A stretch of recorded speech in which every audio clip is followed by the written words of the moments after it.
সাভারের নন্দন পার্কে যেতে চাই মাহফুজুর রহমান নিপুকে আমরা দেখতে পাচ্ছি। নিপু, ঈদ মোবারক। নন্দন পার্কে কি কি আয়োজন রয়েছে আজকে এবং এই মুহূর্তে দুপুরবেলা ঈদের দিন ভিড় কেমন দেখছেন দর্শনার্থীদের?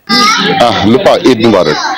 লুপা, আপনি জানেন যে শিল্পাঞ্চল আশুলিয়া এটা কিন্তু শিল্পাঞ্চল হিসেবে সবাই জানে, কিন্তু এখানে কিন্তু বিনোদন কেন্দ্র কিন্তু কম নেই, অর্থাৎ বিনোদন নগরীও কিন্তু বলা যেতে পারে। অর্থাৎ যে বড় দুটি থিম পার্ক রয়েছে সেটি কিন্তু আশুলিয়া অবস্থিত, ফ্যান্টাসি কিংডম এবং নন্দন পার্ক দুটি কিন্তু এই আশুলিয়াতে অবস্থিত। আজকে সকাল থেকে কিছুটা ভাটা পড়লেও এখন কিন্তু আমরা দেখছি যতই বেলা যাচ্ছে ততই মানুষের যে স্রোত সেটি কিন্তু এই পার্ক কেন্দ্রিক হচ্ছে।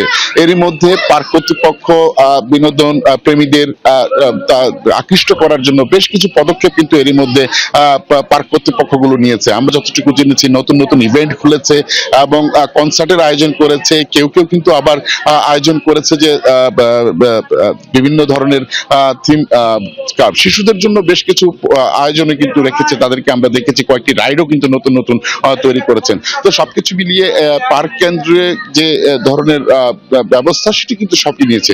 তবে এখানকার যারা দর্শনার্থী এসেছে তাদের সঙ্গে কথা বলেছি, তারা আসলে ব্যক্তিটা আমাদেরকে জানিয়েছেন যে মূলত হচ্ছে যে এই যে ছুটিটি, এই ছুটিটি তারা চেয়েছেন যে সপরিবারকে নিয়ে একটু আনন্দ ঘনভাবে সবার সঙ্গে একত্রে গিয়ে দিনটি কাটানোর জন্য। আর এই দিনটি কাটানোর জন্য তারা বেছে নিয়েছে এই ধরনের পার্কগুলো।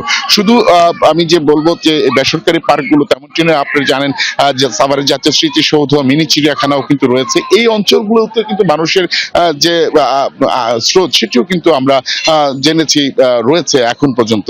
তবে অন্যান্য বছর যেটা আমরা দেখি ঈদের দিন কিছুটা দর্শনার্থী কম থাকে, কিন্তু ঈদের পর দিন থেকে কিন্তু এই বিনোদন পার্কগুলোর যে চিত্র সেটি কিন্তু আরো ব্যস্ত হয়ে যায়, এমন কিন্তু আমরা দেখেছি।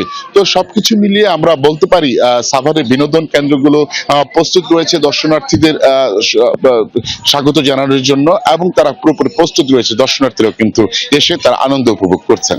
আমরাও তেমনটাই দেখছি। নিপু, ধন্যবাদ আমাদের সাথে যোগ দেওয়ার জন্য।